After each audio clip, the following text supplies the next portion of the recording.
Good afternoon, NorCal Carters, and I'm not really sure what to call this video, but it's just a quick tip on predominantly the air-cooled engines that have a deep recess stud, and you have washers, and you have the nuts, and how to get them back on the studs quickly without looking like an amateur. So, before you pull the head, let's say you're going through tech, and the tech guy says, oh, I want to check this, or I want to check that. What you want to do is be very careful. Some of these engines have head gaskets or shims or O-rings, and when you pull the head, what you want to do is loosen. In this particular example, there's 4 nuts, there's 4 washers. Keep track of everything. Loosen all the nuts and loosen them so they are basically sitting on top of the studs, and then lift the whole head with the nuts and washers in place, and have a nice clean area with a rag or something that you can then put the head down. And while you're transferring it, make sure you don't drop an O-ring or a head shim or a head gasket.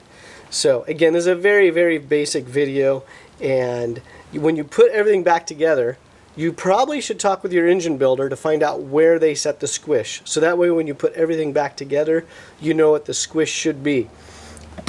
If you don't know what squish is or how to check it, that will be one of my videos down the road, but you can YouTube how to check squish, SwedeTech how to check squish. I'm sure some other engine builders have them out there as well. So now you're going to put the head back on. Again, make sure you did not lose any O-rings or head gaskets or shims.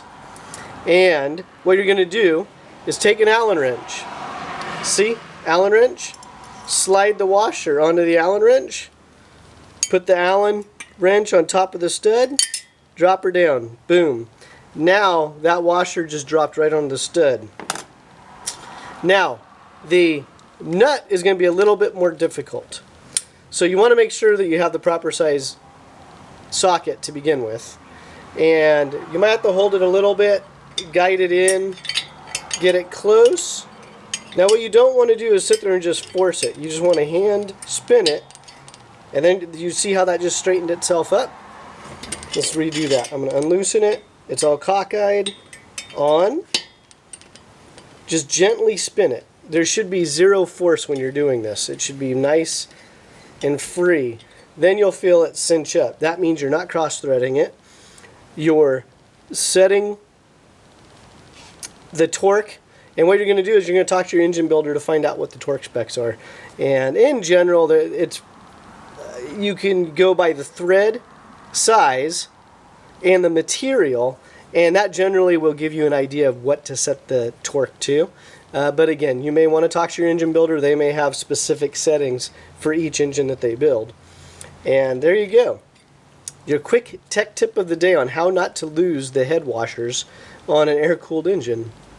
Maybe that's what I'll call the video.